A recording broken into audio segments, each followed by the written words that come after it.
Alright, hi everyone! Welcome sa YouTube channel ko. Then, first video dito sa YouTube channel. So, pwede nyong i-expect dito sa ating YouTube channel is meron tayong daily post. Pero hindi naman talaga daily kasi Sabado-Linggo hindi ako nagtitrade. Okay, so Monday to Friday, expect nyo meron tayong mga post. So, yung mga ipapost natin is pwedeng market analysis. Then, mag-share ako ng trading performance ko kasi scalper tayo, halos araw-araw tayong may trade. So, dinodocument ko lang siya. So, sinasama ko lang kayo sa aking trading journey. Then, maliban ng Sabado-Linggo, syempre wala akong post nun. Then, habang sinasama ko kayo sa aking trading journey na maabot yung 10 million Philippine peso profit dito sa pag-i-scalp, is isasama ko kayo dito sa aking journey. Plus, meron akong goal na habang nag-create ako ng video or nagda-document ako ng journey ko is gusto kong ma-develop din yung mga nanonood sa aking trader. Okay, so meron tayong mga educational na isi-share dito based sa experience natin. So, maliban sa pagda-document ng trading journey ko is matutulungan ko rin kayo sana sa mga trading journey nyo. Okay, para mag-improve kayo as a trader. So, ayun yung overall purpose ng YouTube natin. So, simple lang naman yung pag-create ko ng video. Hindi ako masyadong magagamit ng visuals kasi ayoko nang mag-edit para magawa ko siya ng tuloy-tuloy. So, ayun. Okay?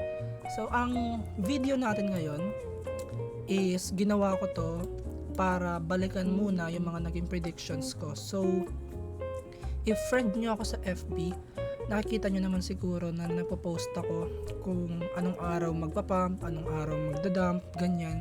So, ayun lang muna yung focus natin this video. Pero, maliban doon is magbibigay din ako sa inyo ng mga possible na mangyari. Okay, meron tayong market analysis. Sasabihin ko sa inyo yung pwedeng mangyari sa mga upcoming days. Okay, magpapump ba, magdadump ba. Then, isi-share ko sa inyo yung trading performance ko for week 1 and week 2. So, dapat week 1 pa lang is gagawa na ako ng YouTube channel pero tinamad ako so week 2 na lang. So, ngayon, week 1 and week 2, isi-share ko sa inyo yung naging trading performance ko sa scalping. Okay, so yung mga tinitrade ko pala guys is Bitcoin, Gold, tsaka US30. Okay, so yung tatlo na yun yung tinitrade ko. Hindi lang Bitcoin, okay. So, also, ang topic din natin ngayon, sa dulo ng video, meron tayong quiz. Okay, so pwede kayong mag-participate doon. Then, ayun, okay. So, unahin na natin yung mga naging predictions ko. So, balikan muna natin yung mga naging predictions ko para sa mga sasabihin ko sa mga susunod na videos or kahit ngayon na ito yung parang bias ko sa gantong araw is meron na kayong idea na okay, pag nagsasabi ako ng mga gantong dates is nangyayari nga talaga siya. Okay, so syempre, hindi naman to 100%, okay? So, if meron naman akong sasabihin sa inyo, is gamitin nyo lang siya as guide, then i-confirm nyo siya based sa mga analysis nyo, kung nagmamatch ba yung analysis natin. Okay, so nandito lang ako para i-document yung trading journey ko, then nagbibigay ako ng insights, so wala akong ini-encourage na ganun din yung kumbaga bullish ako, wala akong ini-encourage na maging bumili rin kayo ng bumili. Okay, so sinishare ko lang yung insights ko. So if mangyayari nga siya, yan, sinare ko lang yung insights ko. Okay, so umpisahan na natin to sa mga naging predictions ko ng mga nakaraang buwan. Okay, so unahin na natin dito. Okay, so madami pang predictions dyan. Mga May pa lang nagpe-prediction na ako.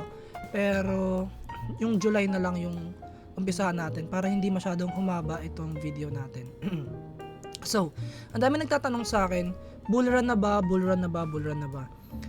So, yung sagot ko lang dyan is pwede nang mag-top.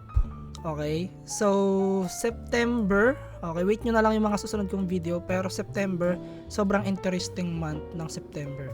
Pero para sa mga holder ng Bitcoin, don't worry, meron pa yung room para lumipad. Okay? Pero, pwede pa kayong mag-hold until September.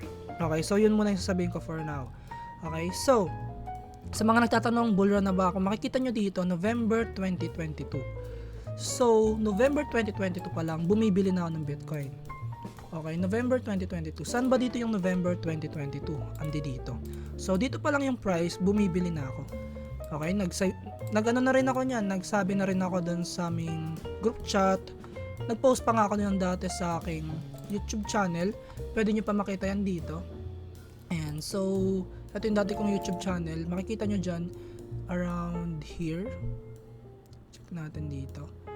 Sinabi ko dito na 29 to 32k area yung pwedeng lipadan ng price if lilipad siya. Ito kapag bumagsak 9 to 12k, pero sinabi ko dyan bullish ako, so nasa andi dito yun, pinaka-umpisa yun eh. Check natin dito. Ayan.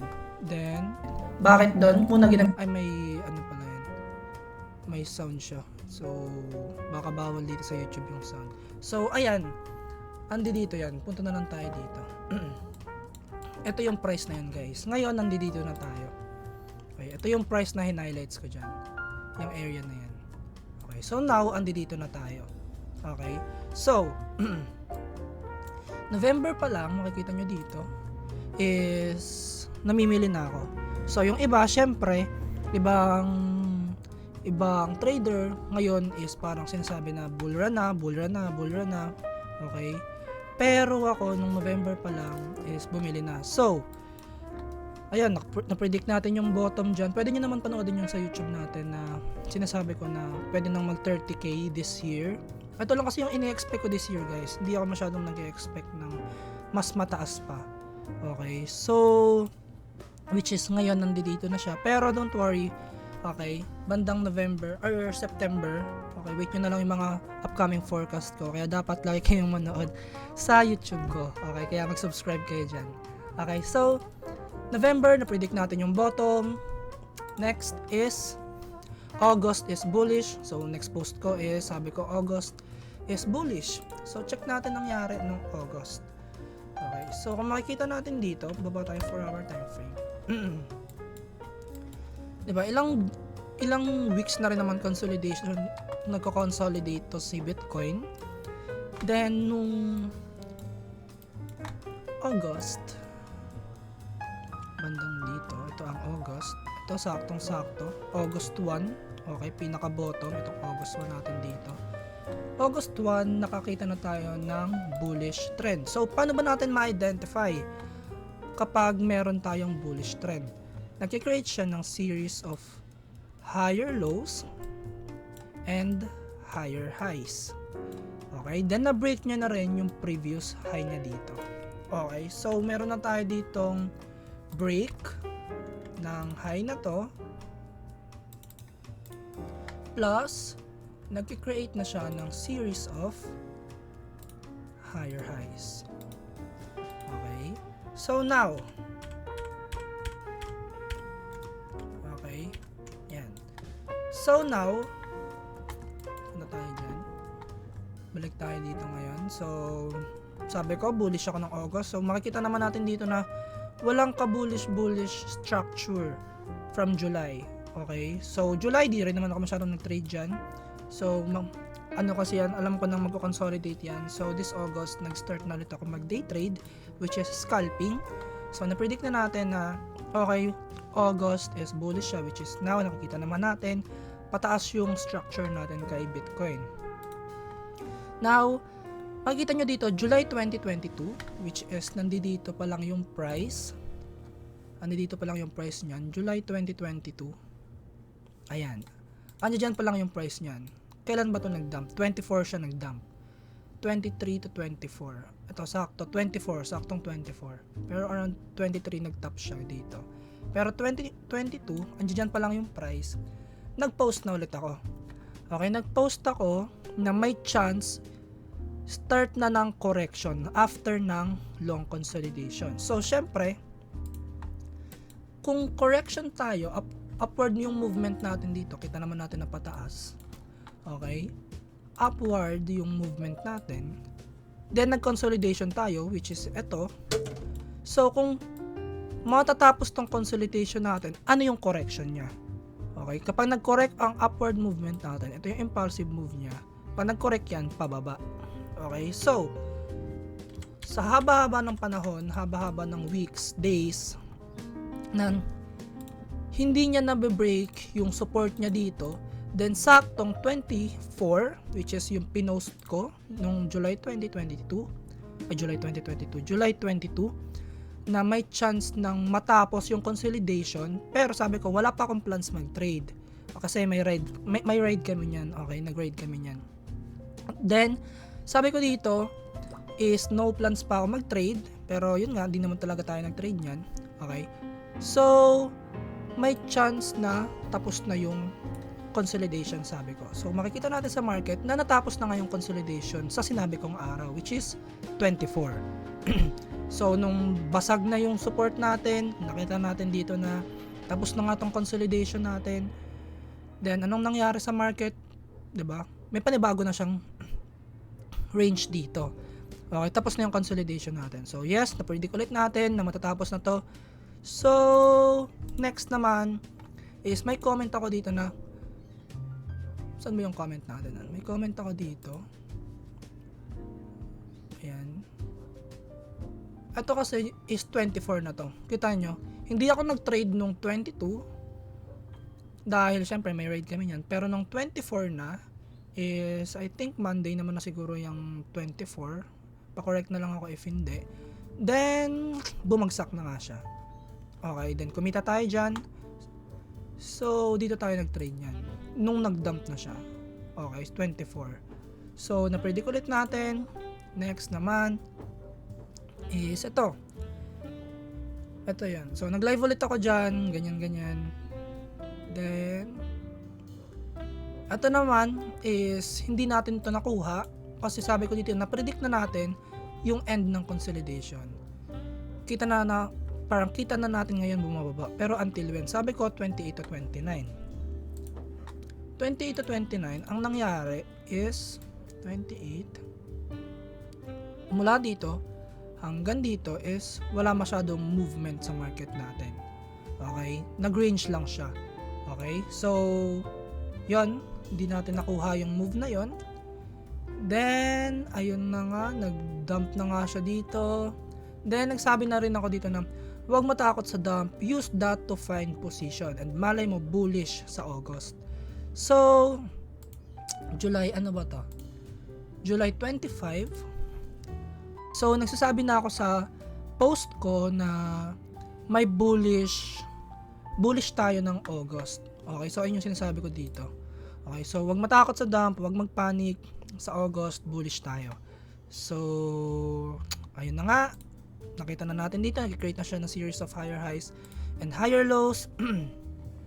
Ayun, so nawala, kaya mas better na magpakita ng mga gains nyo kapag naka-docs kayo or kitang-kita yung mukha nyo or yung real name nyo. So then ito naman yung about technical analysis na yan. So na-predict din natin na nandito yung reaction niya, pero next time na yan. Then dito ngayon nung August 1, nag-live ulit ako niyan. Sabi ko market review, Bitcoin long na ba? Okay, so pag meron akong mga ganyan guys, pag mga patanong, ibig sabihin yan, parang sinasabi ko na sa inyo na long na. Okay, parang hinahaluan ko lang ng ano-ano yung mga caption or yung title. Pero ang ibig kong sabihin dito is alisin nyo lang yung question. Okay, alisin nyo lang yan. So, Bitcoin long na. Okay, alisin nyo lang pa question. So, sinabi ko dito August 1. Also, meron tayong post dyan, which is, ayan, August 1. Andi dito pa lang yung price nyan, guys. Okay, andi dito pa lang yung price nyan. Kita nyo naman, di pa yan nagpa-pump. Pero sabi ko, long na. So, nung mismong August 1, makikita nyo dito, nag-pump na nga yung market natin. Na-break nyo na tong mga high natin dito. Okay, which is lumipad na yung market natin. And ayun na yung start ng pump na to. Ito August 1 yan. Okay? So dito sabi ko Bitcoin long na. So next naman, ayan, so lumipad na nga siya. Ayan. So, ayan, post natin. Sabi ko, hindi man ako nagkulang sa paalala, nalilipad siya ng August. So, kung lagi ka naka-follow sa akin or naka-subscribe ka ngayon, is hindi ka maiiwan sa mga ganyang klaseng pump. Now, nung lumipad na siya, syempre, madami nang nafo-FOMO, 'di ba? So, syempre, lumipad. Ako ngayon is para mag-warning na magsabi sa mga para magsabi sa mga nanonood sa akin na hindi pa huli para makabili ka. Okay, so sinagot ko yan dito sa live. Pwede niyo puntahan sa Facebook ko. So sinagot ko yan na hindi pa huli para makabili ka. Pero bullish na. Okay? So sinabi ko dito sa live natin na magantay kayo ng retracement, ganyan-ganyan, bago kayo bumili. Hindi pa huli para makabili ka. Huwag kayong mapofom sa pump na yan. Then ayan, so syempre na-predict natin. So shinare ko lang. Then ito yung performance natin, pero tsaka na yan. Then ang nangyari nga nun, after ng live na to, August 2. Hanapin natin dito yung August 2. August 2, hindi dito. Ito yung pump na yan, FD ang nagkakamali. Yan, yung pump na yan. Hindi dito. Yung pump na yan. Okay? Then sabi ko dyan, saktong-sakto yan. Andi dito yung pump natin yan. So sabi ko, wag muna kayo mag-greedy, ganyan-ganyan. Antay kayo ngayon ng retracement, which is nagre-retrace na siya ngayon. So, pwede nyo panoodin yan. Then, balik tayo dito. Nung nag-retrace na nga siya, dahil na-predict na natin na magre-retrace siya, kasi natin yan dyan. Ayan, na-predict na natin na magre-retrace siya. Sinabi ko naman ngayon dito is pump. Alis nyo lang yung question mark. Ay na yung bias ko dyan. Pump. Okay? So, after ng ilang days, after ng retracement na to, nag-pump na nga yung market natin. Okay? Then, check natin dito. Ayan, na-predict na natin yan. Na-predict na natin. So, sinabi ko dito, tomorrow, August 6, Bitcoin looks on high demand. Then, check natin dito. Alam ko, around here, August 6 to 7. 6 here. Yan. High demand din. Pero hindi naman talaga eksaktong 6. Pero around 6. Pero 7 naman talaga siya nag-pump. Okay. Then, ayun nga. Lumipad na nga siya. Then, ayun. Nag-ride ako. Oy, nag-pump. Ganyan. Then, may live pa ba ako? Nung nakaraan. So, wala na ata. Okay. So, check pa natin dito if meron pa ba akong live. Okay, so wala na. So ayun yung mga naging prediction ko na sabihin natin 9 out of 10 or 8 out of 10 nagiging tama or nangyayari talaga. Okay, so paano ko ba nalalaman yung mga yan? Okay, so meron akong forecast. Okay, meron akong forecast na nakakatulong sa akin para sa mga daily trades ko. So, ito nga pala yung performance ko ngayong month. Okay, so, ayan, trading journal yan guys. Pwede nyo rin naman yan i-avail. Punta lang kayo sa website nila, TraderSync. Then, monthly subscription yan. Pero kung ayaw nyo naman magbayad ng monthly subscription, pwede kayo gumawa sa Excel. Okay, so, ito yung trading performance natin this week. Then, scalping yan guys, day trading. Then, bakit ako natalo nung Monday, Tuesday? Is, ano tayo dito? Consolidation lang siya. Kadalasan, dahil nga swing trader ako, is hindi ako nag-trade kapag walang events. Pero ngayon, dahil day trader tayo, is gumawa ko ng system na makakapag-trade pa rin ako kahit walang important events. Okay, so natalo tayo doon dahil kinakapa pa rin naman natin. Pero nung dumating na yung important event, kinapture na natin yun, like 20 trades. Okay, scalping kasi guys. So sa scalping strategy ko, medyo madami talaga yung trades para makapag-capture ako ng mga big moves. Okay, pero pag natalo naman ako dyan, mga ganito lang kaliliit yan. Okay, so overall, paano ba ako natulungan ng forecast na yun? Kasi ayun yung pinaka main source ko ng trend. kung ano yung magiging decision ko sa market. Okay, so meron akong forecast buong month, then dun lang ako nagbe-base. Like, bibili ba ako or magbebenta. Okay, so ganun ako mag-decision or doon nang gagaling yung decision ko. So yung technical analysis, pang confirmation na lang yan. Okay, kahit anong technical analysis na yung gamitin nyo dyan, basta alam nyo kung anong mangyayari sa araw, masasabayan nyo yan. Okay, so now, pwede rin kayo magkaroon ng monthly forecast ko, so di nyo na siya kailangan pang aralin.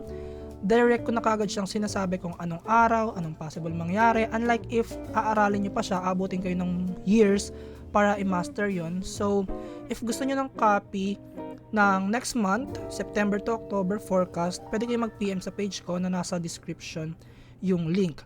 Okay, kasi, di ba nga, may mga indicators na lagging. Okay, kumbaga, kailangan na muna mangyari or kailangan mo nang gumalaw ng price bago mag-signal. Pero dito sa forecast ko is advance. Okay, hindi pa nangyayari yung date or wala pa doon. Alam na natin yung mangyayari. Kunwari next month, alam ko na rin yung mangyayari next month. So, if gusto niyo ng copy ng forecast ko, pwede kayo mag-PM sa page ko. Okay, so ayan, if gusto niyo lang naman. Okay, so now na-discuss ko na yung mga naging predictions natin nung nakaraan dahil yun sa forecast, and etong performance natin na-discuss na rin naman natin or napakita ko na rin naman sa inyo. Then yung result na yan is dahil din sa forecast. Okay, so sa September to October meron na ulit tayong forecast, pero mga August 20 ko siya i-release if ever na merong mga gustong kumuha nun or magkaroon ng copy. Sa August 20 ko po siya masisend. So, PM lang kayo sa page ng type nyo forecast. Okay, then now, andito na tayo ngayon sa part natin ng market analysis natin. Okay, so, now, if ever, bibigyan ko kayo ng dalawang scenario. Okay. Hindi, kahit wag ng dalawang scenario. Kahit yung pinaka-scenario ko na lang. So, now, ine-expect ko na mag-i-slow down muna yung market natin, pero open ako sa possibility na mag-pump. Ibig sabihin, dahil meron na nga tayong higher highs and higher lows, and sa forecast natin is bullish naman tayo sa August. Okay, ang pwede natin gawin ngayon is mag-add lang tayo ng konting technical analysis.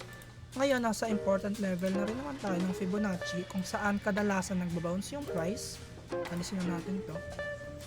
Then now, if magpapump siya, sa August 16 to 21 ako nag-i-expect ng top. Okay, pwede na siyang mag-reverse. Kunwari, lumipad na siya. Lumipad. August 16, pwede na siyang mag-top. Pwede natin include August 18. Okay, dahil ini-expect ko rin yan. Okay, so August 16, pwede na siyang mag-top dyan. Or sabihin natin, mag-end lang muna yung consolidation. Ay, yung pump niya, mag-conso muna siya. Then 18 drop. Okay, pwede mag-conso ulit siya, pero 21 drop. These 3 dates yung important sa akin. Diyan ako nag-e-expect ng drop. What if mag-drop na agad siya? So, invalidate na to. Okay, so iba na yung forecast ko dyan. Okay, so now, ano yung possible na mangyari kay Bitcoin? If respetuhin niya tong Fibonacci natin, then lumipad siya, tandaan nyo lang yung mga dates na sinabi ko, 16, 18, 21. So, pwede kayong maghanap ng mga shorting position doon. Pero what if nag-drop naman siya? Binasag niya yan. Binasag niya yan. Ganyan, binasag niya. 16, 18, 21 naman, yung may chance na mag-bottom yung price natin. Okay, so for now, if gusto nyo mag-trade, is pwede rin naman, pero kung gusto nyo ng mas secured na trade, pwedeng sa mga dates lang kayo na to magte-trade. Pero ako, dahil day trader, scalper, is meron na rin naman tayong system na ginawa kahit wala dito sa mga dates na to, is malalaro ko pa rin yan. So, kung matatalo man ako, so syempre, makikita niyo naman yung sa trading performance ko. Everyday naman, meron naman tayong upload about trading performance natin. Then for now, makikita naman natin yung rejection dito sa area natin na to. May mga buyers dyan sa area na yan. So, for now, hanggat di pa to nababreak, mas bullish pa rin naman tayo kay Bitcoin. Pwede yung lumipad papunta dito. Okay, so ito yung D extension natin. Okay, so summarize lang natin yung pinag-usapan natin ngayon. Itong first video natin is dinedicate ko para sa mga naging predictions ko, para sa mga manonood sa YouTube channel natin is meron silang kumbaga tawag itong makikita na kadalasan sa mga sinasabi ko is nangyayari, okay, sa pag-identify natin ng bias gamit yung forecast natin. So next month meron ulit tayong forecast syempre. Okay, so if gusto niyo magkaroon ng copy, pwede niyo i-PM yung page. Then ang purpose ng YouTube channel natin is i-document yung trading journey ko as day trader and scalper. So transparent tayo dito, ipapakita ko sa inyo yung daily result ko. So ano pa ba? Pang-document, market analysis, and also habang dino-document ko yung trading journey ko is gusto ko yung mga nanonood sa akin is nag-i-improve din as a trader. So meron tayong mga educational contents na i-share din dito, okay? Like mga tips, advice, mga kahit ano na makakatulong sa inyo para maging magaling na trader. Okay, so bago ko i-end itong video natin, meron lang akong quiz. So malalaman nyo yung sagot nito next video. So comment kayo sa baba if ano yung sagot nyo. So ito yung tanong ko sa inyo. How big is the daily volume of Forex? Okay? Isa pa, how big is the daily volume of Forex? Ito yung mga option. A, $20 trillion. B, $10 trillion. Or C, $5 trillion. Again, pwede kayo mag-comment sa baba ng sagot nyo. How big is the daily volume of Forex? $20 trillion. B, $10 trillion. C, $5 trillion. So, pwede kayo mag-comment dyan sa baba kung ano yung sa tingin yung tamang sagot. Then, sa next video, sasabihin ko yung tamang sagot and sino-sino yung mga tama. Okay? So, yun lang muna guys for now. Bye-bye!